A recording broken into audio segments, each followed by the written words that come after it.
오늘 로마서 말씀을 통해서 결코 정죄함이 없느니라 라는 제목으로 함께 말씀을 나누려고 하는데요. 창세기에 나오는 요셉과 그 형제들의 이야기를 읽어가다 보면 사람들이 가지고 있는 정죄의식, 죄책감이 얼마나 질긴지 잘 떨어지지 않고요. 그것이 끝까지 사람들을 얼마나 괴롭히는가를 보게 되어집니다. 형들이 요셉을 상인에게 팔아버리는 죄를 지었잖아요. 근데 그것이 20년, 40년이 지났는데도 불구하고 죄책감은 없어지지 않고요. 그것이 끊임없이 그 형제들을 괴롭히는 것을 보게 됩니다. 어려운 일을 만나면 그 죄책감 다 잊어버리고 10년, 20년 지났으니까 잊어버리고 괜찮은 것 같은데요. 어려운 일을 만나거나 일이 잘 안 풀리게 되면 그 형제들이 그렇게 이야기합니다. 거봐, 그때 우리가 요셉을 팔지 말았어야 했는데 그때 우리가 못된 짓을 해서 지금 벌을 받게 되는 거예요. 없어진 것 같은데요. 여러분, 시간이 지나서 기억하지 못하는 것 같은데요. 여전히 사람들의 마음속에 있어서 끝까지 괴롭히는 것을 보게 됩니다. 그리고 애굽에 와서 형들이 요셉과 오랜 시간 잘 살았습니다. 그런데 아버지 야곱이 죽고 난 후에 형제들이 생각하죠. 이제 아버지가 돌아가셨으니 혹시 요셉이 우리에게 보복을 하지 않을까? 여러분, 두려워하는 마음을 가지게 됩니다. 그것을 본 요셉이 울었다 그랬거든요. 왜 안 그렇겠어요? 요셉은요, 사실 하나님께서 자기를 애굽으로 보내신 뜻을 깨닫고 하나님 앞에 감사하고 살았거든요. 그리고 형들과 아버지가 와서 같이 살게 된 것이 무척 행복했어요. 자기는 그런 줄 알고 살았는데 막상 보니까 형제들은 그동안 웃는 게 아닌 거예요. 웃고 있었지만, 겉으로는 웃고 있었지만 속으로는요, 요셉의 눈치를 보고 살았고요. 여러분, 두려워하면서 살았다는 것이죠. 그러니까 이 형제들을 생각하면 요셉이 울지 않겠느냐 하는 것이죠. 눈물이 날 수밖에 없습니다. 여러분, 사람들이 가지고 있는 것 중에 정죄의식, 죄책감 등은요, 떨쳐버리고 해결해야 될 문제들입니다. 그것들은 사람들로 하여금 우울증도 생기게 하고요. 여러분, 부정적인 생각을 가지게 하고요. 여러 가지 심리적인 현상으로 인해서요, 아주 부정적인 영적이고 육적인 열매들을 맺고 살아가게 합니다. 성경에 보면 쓴뿌리가 난다고 그랬거든요. 여러분, 그것들이 우리의 삶 속에 영향을 주고 살아가게 된다는 것이죠. 그래서 오늘 성경은 분명하게 이야기하고 있습니다. 1절에 보면 그러므로 이제 그리스도 예수 안에 있는 자에게는 결코 정죄함이 없나니, 죄로 정하지 않는데, 죄인이다 이야기하지 않는데 죄책감 가지고 죄의식으로 살지 말아라 하는 것이죠. 예수 안에서 예수를 믿으면 우리에게 주시는 구원의 행복이 있습니다. 오늘 그 구원의 행복에 대해서 분명한 두 가지를 이야기하는데요. 첫 번째는 정죄를 당하지 않는 것입니다. 두 번째는요, 성령 안에서의 해방. 여러분, 이것이 구원의 선물로 주시는 것입니다. 그래서 여러분, 이것을 잘 이해하고 잘 믿고 살아가게 될 때 우리의 신앙생활이 건강하게 되고요, 행복한 신앙생활을 하는 그리스도인이 될 수 있다는 것이죠. 그래서 오늘 말씀해 보면 우리에게 주시는 구원의 행복에는 첫 번째, 분명히 정죄가 없다라는 것입니다. 이런 이야기가 있어요. 잔이라는 아이가 있습니다. 어린 소년 잔이는 할아버지 할머니 댁을 방문하게 됐습니다. 근데 할아버지가 새총을 만들어 주셨어요. 그래서 시골에서 막 새총을 쏘면서 재미있게 놀고 있었는데요. 어느 날 새총을 갖고 놀다가 그만 할머니께서 키우고 있는 오리를 맞춰서 오리가 죽게 되었습니다. 순간적으로 너무 겁이 나가지고 어떻게 할까 하다가 장작더미 속에다가 살짝 덮어놓고 아무도 보지 않았겠지 하고 눈을 딱 떠보니까 자기 동생 셀리라는 아이가 그걸 가만히 지켜보고 있는 거예요. 아무 말도 안 하는 거예요. 그래서 그냥 넘어가나 보다 했는데요. 점심을 먹었습니다. 점심 식사 끝나고 할머니가 셀리야, 설거지 하는 것 좀 도와줄래? 그랬더니 셀리가 하는 말이, 설거지 하는 거요? 잔이가 도와주기로 했어요. 잔이 그렇지? 라고 이야기해놓고 옆에 와서 오리 기억하지? 라고 이야기하더랍니다. 할 수 없이 잔이가 설거지를 다 했어요. 그 점심 먹은 다음에 할아버지가 야, 낚시하러 갈 사람 낚시하러 가자 그랬더니 와, 준비하는데요. 할머니가 오늘 저녁을 좀 맛있는 걸 준비하려고 그러는데 도와줄 사람이 필요한데 셀리야, 좀 남아서 저녁 하는 거를 좀 도와주렴. 그랬더니 또 셀리가 하는 말이 저녁이요? 잔이가 도와주기로 했어요. 잔이 그렇지? 그리고 옆에 와서 오리 기억하지? 라고 이야기를 하더랍니다. 셀리는 할아버지와 낚시를 하러 갔지만 자니는 집에 남아서 저녁 준비를 도왔던 것이죠. 자니는 며칠 동안 이런 식으로 셀리의 일까지 힘겹게 하면서 더 이상 견딜 수가 없게 되었습니다. 그래서 하는 수 없이 할머니에게 자기가 잘못한 일을 고백하게 되었죠. 그때 할머니가 이야기합니다. 자니, 다 알고 있었어. 그리고 이미 다 너를 용서했다. 그런데 단지 셀리가 너를 노예로 삼는 것을 얼마나 내가 견디는지 보고 있었을 뿐이야. 라고 이야기합니다. 그러면서 그 이야기 속에는 이런 덧붙이는 말이 있는데요. 정죄하는 영인 사탄의 목소리가 하나님의 자녀에게 오리 기억하지? 내가 과거에 행한 것을 기억하지? 라고 속삭인다. 그러나 당신이 당신의 죄들을 자백하고 하나님의 용서를 받았다면 주님께서는 당신을 용서해 주신 것이다. 사탄은 참으로 교묘하고 교활한 놈입니다. 우리한테 죄를 짓게 하려고 온갖 달콤한 것으로 유혹을 하거든요. 죄 안 넘어가려고 하는데요. 죄를 짓도록 달콤한 유혹을 합니다. 그래서 잠언 9장 17절에 보면 도둑질한 물이 달고 몰래 먹는 떡이 맛이 있다. 그냥 자기가 사서 먹어도 달고 유익한데 몰래 먹게 하는 겁니다. 그게 달콤하고 유혹하고 달콤하고 괜찮거든요. 그렇게 유혹하는 거예요. 야, 이 정도에 어때? 사람들도 다 그렇게 하고 살아. 이 정도는 죄가 아니야. 야, 너 혼자 거룩하게 산다고 누가 알아주냐? 그건 너만 손해지. 죄를 짓기 전에는 온갖 여러 가지 일로 우리를 유혹합니다. 근데 막상 죄를 짓고 나면 우리에게 죄책감, 정죄의식을 심어주죠. 야, 너 하나님 믿는다면서? 너 직분이 있다면서? 야, 그래도 되냐? 너 하나님이 널 사랑하실까? 버리시지 않으실까? 너 일 잘 안 되는 거는 하나님께서 눈 감으셔서 그런 거야. 여러분, 자꾸 그 죄에 찌들려 살게 합니다. 그리고 패배의식을 갖게 하죠. 넌 참 구제불능이다. 또 그러냐? 변한 게 없구나. 너는 안 되겠다. 우리에게 절망감을 심어주는 것이죠. 그러나 여러분, 오늘 분명히 로마서 8장 1절은 그러므로 이제 그리스도 예수 안에 있는 자에게는 결코 정죄함이 없나니 이제 아우라샤 now 전에는 방금 전까지는 그렇게 살았는지 모르지만 여러분 이제는 그렇지 않다라는 것입니다. 예수 그리스도 안에 있는 자에게는 예수 그리스도를 믿는 순간 예수 안에 있으면 결코 정죄함이 없습니다. 정죄하지 않는데 왜 우리가 정죄의식을 갖고 죄책감을 가지고 살아야 될까요? 여러분, 그러니까 살아가면서 신앙생활하면서 필요 이상으로 죄책감을 가질 이유가 없습니다. 이미 예수님께서 값을 다 치르셨고요. 다 해결했기 때문에 그렇습니다. 문제는요. 다 해결됐는데 여러분 우리가 마음속에 가지고 있는 그런 죄책감이 있을 수 있어요. 마음에 내가 전에 그랬었는데 내가 그랬었지. 그런 마음들이 남아 있다라는 것입니다. 그러나 여러분 그 죄책감마저 하나님의 은혜를 열망하는 것으로 사용해야 되지 그 죄책감 때문에 다시 절망하고 패배의식을 가지고 다시 죄에 돌아가지 말아야 된다는 것입니다. 그래서 필요 이상으로 가지지 말라는 거예요. 안 하면 더 좋고요.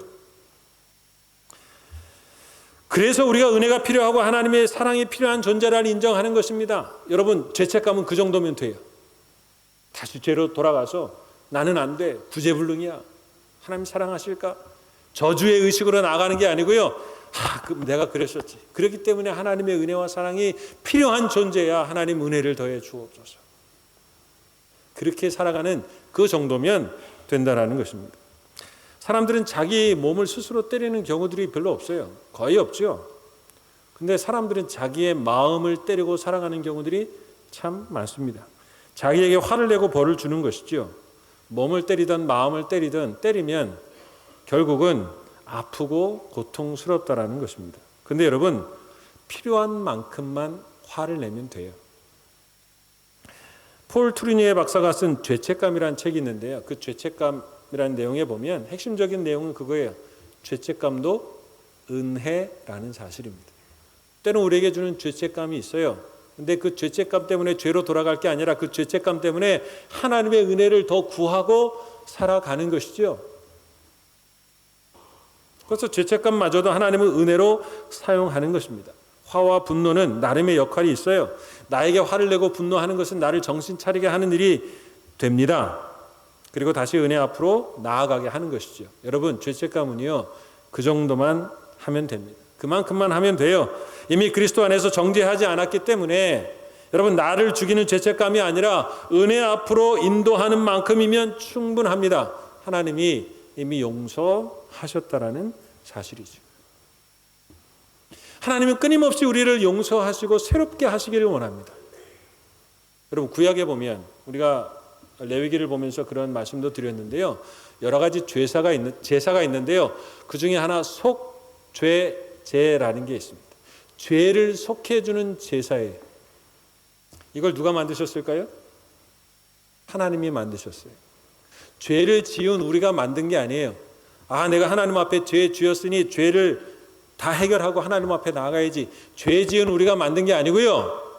여러분, 하나님께서 이 제사를 만들어 주시고 가르쳐 주시고 드리게 했다라는 거예요. 왜요?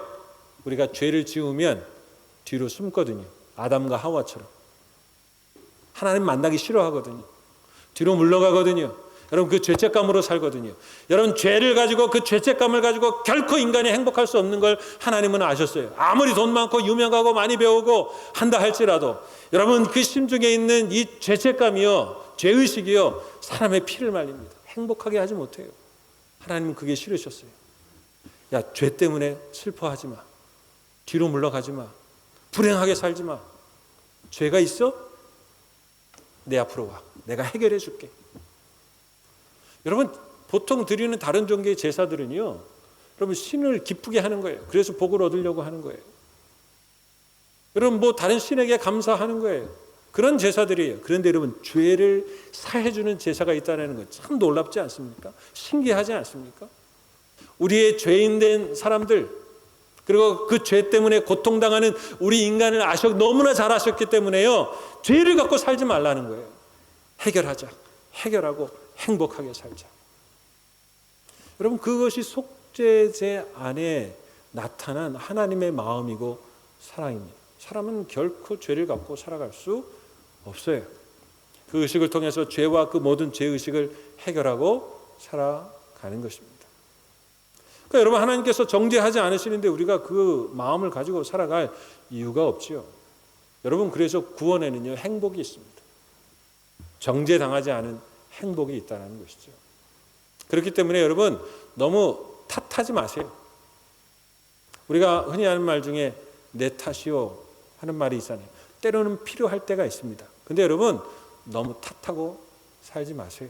적당히 하면 됩니다. 탓만 하다가요, 책임만 묻고 아무것도 해결되지 않는다면 역시 그것도 무익한 일이 될 것입니다. 여러분, 탓하는 시간에 변화를 만들어가는 것이 중요합니다. 여러분, 그것이 구원을 주신 이유예요. 구원의 행복입니다. 요한복음 8장에 보면 현장에서 가늠하다 잡힌 여인이 있었습니다. 남자는 어디 가고 사람들은 다 여자 탓을 하고 있었습니다. 그때 주님이 말씀하시죠. 예수께서 일어나사 여자 외에 아무도 없는 것을 보시고 이르시되 여자여, 너를 고발하던 그들이 어디 있느냐? 너를 정죄한 자가 없느냐? 대답하되 주여 없나이다. 예수께서 이르시되 나도 너를 정죄하지 아니하노니 가서 다시는 죄를 범하지 말라 하시니라.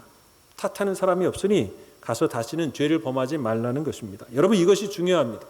죄책감의 부정적인 영향은 그것을 탓하면서도 변화를 만들어내지 못하는 것입니다. 내가 그러고 살았지, 내가 죽일 사람이야, 내가 그런 사람이야. 여러분, 탓만 하다가는요, 여러분, 변화를 만들어내지 못해요. 근데 그만 탓하고 가서 다시는 죄를 범하지 말라는 것입니다. 여러분, 이 말씀이 참 중요해요. 야, 너 네가 잘못한 거 아니다. 남자가 잘못한 거야. 남 탓하고 너 그런 사람이야. 이렇게 보내지 않으셨어요.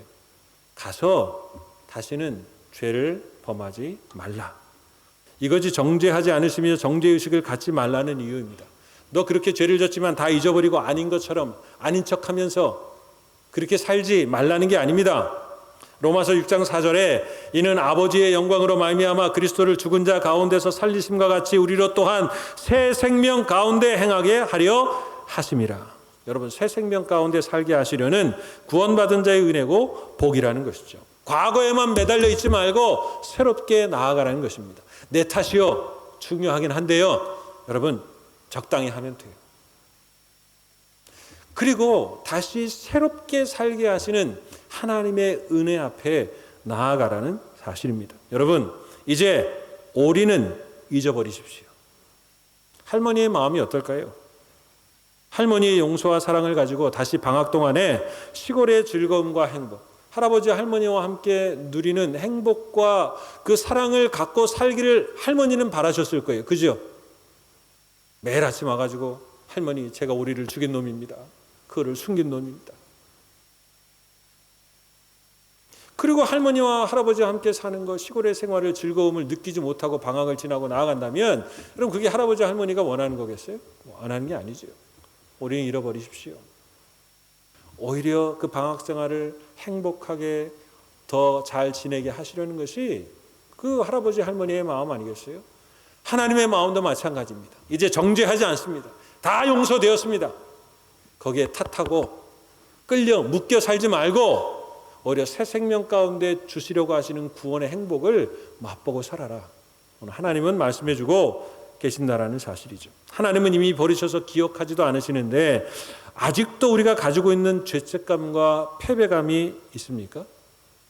여러분, 이제는 없애십시오. 그리고 이제는 없습니다. 과거에 매여 있지 말고 주님이 주시는 구원의 행복을 누리는 우리 모두가 될 수 있기를 주님의 이름으로 축원합니다. 여러분, 구원의 행복은요, 다시 정죄하지 않는 것입니다. 두 번째는요, 우리에게 주신 구원의 행복에는 분명히 성령을 통하여 주시는 해방이 있다는 것입니다. 그래서 오늘 2절에 보면 이는 그리스도 예수 안에 있는 생명의 성령의 법이 죄와 사망의 법에서 너를 해방하였습니다. 여러분, 역사적으로 보면 몇 번의 위대한 해방 선언이 있었습니다. 우리가 잘 알고 있는 미국의 링컨 대통령의 흑인 노예 해방 선언이었습니다. 그 해방 선언이 있기 전까지는요, 흑인들에게는 자유가 없었죠. 그러나 그 한 번의 노예 해방 선언으로 흑인들은 백인과 같은 자유를 누리게 되었고요. 지금도 그렇게 살고 있습니다. 가까운 곳에서는 우리의 역사 속에서도 찾아볼 수 있죠. 1945년 8월 15일 일제 식민지로부터 해방 선언이 있었습니다. 일제 식민지 35년간 많은 사람이 고통을 받았죠. 그러나 일제가 연합군에게 무조건 항복함으로 우리 민족은 일제의 악독한 식민지 지배에서 자유가 되어 빛을 찾았잖아요. 광복을 맞이하게 됩니다. 여러분, 오늘 성경 속에서도요, 인류 역사상 가장 위대한 해방 선언을 듣게 됩니다. 우리가 듣게 되는 가장 기쁜 소식이죠. 여러분, 생각해 보세요. 일제 시대에는요, 일본이 우리의 주인 노릇을 했습니다. 그래서 강제로 신사 참배도 해야 됐고요, 한글도 못 쓰고 한글 이름도 못 쓰고 그렇게 살았다고요. 이유 없이 잡혀가고 고초를 당하고 빼앗기곤 했습니다. 그러나 여러분, 해방이 된 후에는 완전히 다른 삶이 되었습니다. 일본 사람들을 더 이상 두려워하지 않아도 됩니다. 우리의 말과 글을 역사를 사용하고 살아갑니다. 우리의 고유의 것을 지켜가고 발전시켜 나아가게 되는 것이죠. 여러분, 해방 전과 해방 후의 삶은 완전히 다른 거예요. 그래서 사람들이 얼마나 기뻤습니까? 그래서 일제가 망하고 해방되었다. 그러니까 사람들이 다 거리로 나와서 어떻게 했죠? 어떻게 해방을 맞았습니까? 어떻게 해요? 만세.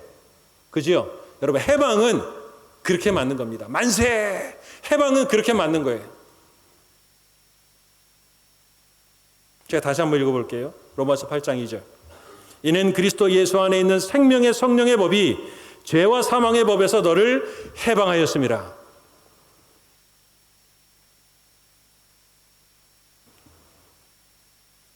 해방은 어떻게 만든 거라고요? 만세. 그죠? 제가 다시 한번 읽어볼게요. 이는 그리스도 예수 안에 있는 생명의 성령의 법이 죄와 사망의 법에서 너를 해방하였습니다. 아니, 뭐예요? 손도 안 올라가고 이쪽에서만 하고. 일제시대에 해방되어 있는 사람들이 만세! 이러고 말았어요? 만세를 몇 번이나 불러야 될까요? 3번? 왜 꼭 3번이에요? 목이 터져라. 기쁨을 표현하는 거죠. 해방은요, 여러분, 만세! 기뻐하면서 맞이하는 거예요. 오늘 우리에게 해방을 주셨습니다. 여러분, 우리의 신앙의 삶은요, 만세를 부르며 살아가는 해방의 삶이요, 기쁨의 삶이요. 이게 신앙생활이라고요. 다시 한번 해볼까요? 연습 한번 해보죠. 한 번만 해볼게요. 만세! 여러분의 그 해방의 기쁨을 다 담아서 손을 들어서 한번 해보겠습니다. 시작! 네. 네, 대한민국도 만세고 우리를 구원해 주신 것도 만세. 여러분, 제가 다시 읽을게요. 우리가 죄와 사망의 법에서 해방되었습니다. 다시 한번 읽을게요. 이는 그리스도 예수 안에 있는 생명의 성령의 법이 죄와 사망의 법에서 너를 해방하였습니다. 만세! 만세. 구원은 행복한 거예요, 여러분. 왜요? 만세. 이 예배당 안을 들어오면서 하나님 만세, 만세. 오늘 예배를 드리면서 하나님 만세, 만세. 목이 터져라. 이 마음속 깊은 곳에서 기쁨과 감사가 터져나온 거죠. 여러분, 구원은 기쁜 거예요. 그래서 신앙생활은 기쁜 거라고요. 왜요? 여러분, 죄와 사망의 법에서 우리를 해방하셨거든요. 일제시대의 삶과 해방 이후의 삶은 완전히 달랐어요.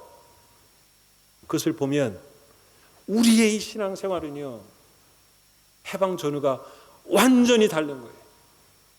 그런데 오늘 예수 그리스도 안에 있는 생명의 성령의 법이 죄와 사망의 법에서 우리를 해방하였습니다.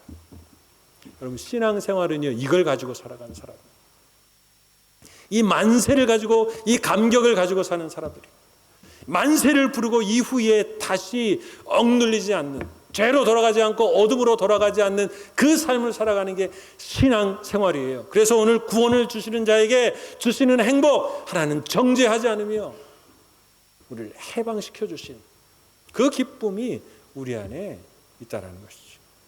근데 우리는 항상 교회 오면 만세 이러고 살아요. 아니에요, 여러분. 만세. 그 기쁨을 가지고 살아가는 것입니다. 해방은 벗어난다라는 의미가 있어요. 그런데 스스로의 힘이 아니라 남에 의해서 방면된다는 뜻이 있다고 합니다. 그래서 우리나라는 어떤 사람들은 스스로 해방된 게 아니라 일제가 망했기 때문에 저절로 해방이 됐다, 그렇게 이야기하지만 또 그렇지는 않죠. 우리나라가 국내외에서 얼마나 많은 사람들이 독립운동을 했습니까? 군사를 모으기도 하고 교육으로, 그리고 외교적으로 독립을 하려고 얼마나 애를 썼냐고요.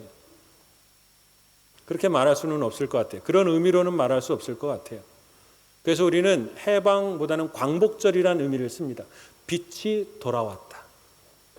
어둠에 살았지만 이제 빛이 있는 삶이에요. 여러분, 그래서 앞으로 빛을 가진 삶을 계속해서 이어간다는 의미, 그래서 광복절이라는 의미를 사용하고 있습니다. 그래서 해방이라는 것은요, 내 뜻이 아니라 다른 사람에 의해서 방면됐다, 그런 의미가 아니라 해방이라는 그 순간, 풀려났던 그 순간을 이야기하는 거고요. 그 이후는 빛이 돌아와 빛으로 살고 있는 광복의 삶을 살고 있다. 그게 원래 맞는다라는 것이죠. 근데 우리나라의 독립은 둘째치고 우리의 신앙의 삶에서 오늘 성경은 해방이라고 표현하고 있는데요. 그렇다고 한다면 그 해방이라는 표현이 맞는 것 같습니다. 여러분, 우리 스스로 우리의 구원을 만들어낸 게 아니잖아요. 다른 사람에 의해서 풀려나고 방면된 거잖아요.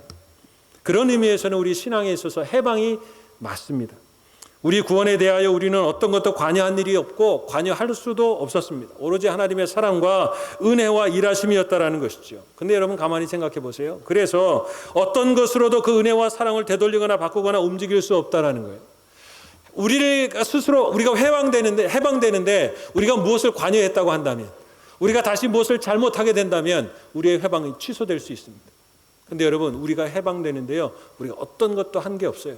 순전히 하나님이 하시는 일이었습니다. 그러니까요, 하나님이 마음을 바꾸시지 않는 이상에는요, 여러분, 우리의 해방이 되돌려지거나 거꾸로 가는 일은 결단코 없다라는 사실이죠. 그러니까 우리가 정죄의식을 가질 필요가 없습니다. 해방된 만세의 삶을 우리가 살아가면 된다라는 사실이죠. 하나님에 의해서 준 해방은 결코 어떤 것으로도 움직일 수 없는 것입니다. 여기에는 오직 예수 안에 있는 생명의 성령의 법이 죄와 사망의 법에서 너를 해방한 것이다 말씀하고 있습니다. 그래서 여러분, 해방을 받은 사람들은요, 이젠 죄와 사망의 법으로 살지 않습니다. 여러분, 일제에서 해방된 사람은요, 일제 사람들이 우리의 주인 노릇하고 일제의 법으로 살지 않아요. 새로운 법으로, 대한민국의 법으로 살잖아요. 그렇죠? 우리를 해방해 주셨기 때문에 우리는 어떤 법으로 살아요? 성경에 보니까 오늘 생명의 법으로 산다 그랬습니다. 이제는 우리는 생명의 법을 따라 살아가는 복이 있습니다. 여러분, 이것이 우리에게 소망이고 빛이고 살게 하는 것입니다. 제가 늘 말씀드리죠. 복음, good news, buena noticia. 여러분, 좋은 소식입니다. 복스러운 소식입니다. 하나님 끊임없이 매일 우리에게 그것을 들려주시거든요. 여러분, 복된 소식은 뭐예요? 죽은 것이 살고 살아있는 것이 영원하게 된다는 것입니다. 하나님의 백성이 아닌 사람들이 하나님의 백성이 되고요, 천국 백성이 되고요, 세상을 이기는 하나님의 자녀가 된다라는 거예요. 그게 복음이죠. 여러분, 우리가 그런 사람들입니다. 그래서 여러분, 하나님의 백성은요, 죄와 사망의 법이 아니고요, 생명의 법으로 살아가기 때문에요, 죽어도 죽을 수 없는 게 여러분 그리스도인의 삶입니다. 말이 좀 이상하죠. 죽어도 죽을 수가 없어요. 우리. 망하려고 해도 망할 수가 없는 게 그리스도인의 삶입니다. 왜요? 생명의 법으로 우리를 인도해 가시기 때문에 그렇다는 것이죠. 살게 하신다라는 것입니다. 고린도후서 4장 7절에 보면 우리가 이 보배를 질그릇에 가졌으니 이는 심히 큰 능력은 하나님께 있고 우리에게 있지 아니함을 알게 하려 함이라. 우리가 사방으로 우겨쌈을 당하여도 쌓이지 아니하며 답답한 일을 당하여도 낙심하지 아니하며 박해를 받아도 버림받지 아니하며 거꾸로 뜨림을 당하여도 망하지 아니하고 우리가 항상 예수의 죽음을 몸에 짊어짐은 예수의 생명이 또한 우리 몸에 나타나게 하려 함이라. 우리는 사망의 법이 우리를 지배하거나 그 법의 지배를 받지 않습니다. 여러분, 우리는 삽니다. 살게 됩니다. 낙심도 망하는 것도 우리의 것이 아닙니다. 왜냐하면 생명의 법을 따라 살게 되었기 때문에 그렇다라는 것이죠. 여러분, 이민생활 어렵습니다. 2020년도 2019년과 같이 힘들다 그래요. 우리가 망하겠습니까? 안 망하겠습니까? 망할 거예요? 왜 안 망해요? 생명의 법으로 우리를 인도해 가시기 때문에 그런 줄로 믿습니다. 여러분, 그게 그리스도인이에요. 그게 오늘 해방하는 자들에게 주시는 확신과 기쁨이라는 것이죠. 여러분, 뭐 때문에 망할 것 같아요? 야, 죽었다, 망했다, 안 될 것 같은데, 큰일 났다. 여러분, 아무리 큰일 나도 결코 그것들이 여러분들을 쓰러뜨릴 수 없습니다. 망하게 할 수 없습니다. 왜요? 우리를 생명의 법으로 인도하시겠다 말씀하셨거든요. 그러니까 여러분, 내일 아침에 아베산에다 나가서 문 열면서 만세 하시고 들어가세요. 아니, 진짜예요. 문을 열 때마다 오늘 또 이거 걱정하고 시작하지 마세요. 왜요? 우리는 죽을래야 죽을 수가 없어요. 망할래야 망할 수가 없어요. 생명의 법으로 우리를 인도하시겠다 말씀해 주셨거든요. 여러분, 그것을 가지고 살아가는 사람들이 그리스도인이에요. 오늘 끊임없이 그것을 말씀해 주고 계신다는 사실입니다. 낙심하지 말고, 절망하지 말고, 포기하지 말고 살려주셨고 살게 하시는 하나님의 은혜를 따라 살아가는 여러분들이 될 수 있기를 주님의 이름으로 축원합니다. 마지막으로는요, 성령을 통하여 인도해 주시는 행복이 있다는, 해방받은 사람은요 생명의 법으로 인도해 가십니다. 그리고 성령을 통해서 인도해 주시는 행복이 있다는 것이죠. 제가 전에 한번 말씀드린 적이 있습니다. 제가 가지고 있는 책 중에 제목이 성령 충만, 실패한 이들을 위한 은혜라는 제목을 가진 책이 있습니다. 제목만 모아도 은혜가 돼요. 저는 제 서재, 제 자리 바로 가까운 데다가 그 책을 항상 꼽아 놓습니다. 그 제목만 봐도 은혜가 되는 거예요. 여러분, 성령 충만, 이것은 40일 금식하는 사람들한테만 주는 게 아니에요. 성경 100번 읽은 사람들한테만 주는 게 아니에요. 목사 장로에게만 주는 게 아닙니다. 성령님은 철저한 영적인 빈곤과 무능, 처참하게 깨어지고 낭패를 당한 가난한 심령, 의에 줄이고 목말라 하는 사람과 일시적인 하나님의 부재. 하나님이 안 계신 것 같아요. 하나님 날 사랑하실까? 하나님 날 버리신 걸 알까? 그러한 마음으로 우리가 살아갈 때가 얼마나 많습니까? 그러한 마음을 느끼는 사람들에게 자비한 은혜로 찾아오신다라는 것이죠. 그렇게 낙심하고 있던 제자들에게도 찾아오셨어요. 성령 충만은요, 기도 열심히 하고 믿음 좋은 사람에게만 충만해지는 게 아닙니다. 역사하시고 다가오는 게 아닙니다. 실패한 이들을 위한 하나님의 은혜라는 것이죠. 이사야 40장 6절에 보면 말하는 자의 소리여 이르되 외치라. 대답하되 내가 무엇을 외치리이까 하니 이르되 모든 육체는 풀이요 그의 모든 아름다움은 들의 꽃과 같으니 풀은 마르고 꽃이 시들면 여호와의 기운이 그 위에 불미라. 이 백성은 실로 풀이로다. 풀은 마르고 꽃은 시드나 우리 하나님의 말씀은 영원히 서리라 하라. 여러분, 우리는 시들고 꽃이 떨어지고 마릅니다. 근데 그 위에 어떻게 해요? 여호와의 기운이 그 위에 불미라. 그래서 그것들을 다시 살려냅니다. 그래서 하나님의 말씀이 진짜인 것을 알게 하시는 것이죠. 그래서 누군가는 이것은 성령의 시들게 하는 사역이라 말합니다. 꽃과 풀이 마르고 시드는 그 위로 여호와의 기운이 불어서 하나님의 말씀이 영원하시도록 하는 것입니다. 죄악 가운데 있던 우리에게 찾아오시고 우리들 위에 부르셔서 우리를 세워 일으키시는 하나님의 역사가 있다는 것이죠. 그분이 바로 성령님이십니다. 그분이 우리를 끊임없이 일으키시고 가르치시고 감동하셔서 우리를 인도해 가시는 것입니다. 다시 정죄하고 패배하여 눈물을 흘리고 있는 우리들에게 함께 하십니다. 마르고 시드는 인생 위에 부으셔서 영원한 하나님의 기운으로 우리를 복돋우어 일으켜 가시는 것입니다. 쓰러지고 넘어지고 애워 쌓임을 당하여 낙심과 절망의 기로에 있는 우리들을 감싸 안으시고 절대 놓지 아니하시는 성령의 역사가 우리 안에 있는 것이죠. 그래서 우리를 행복하게 하신다는 것입니다.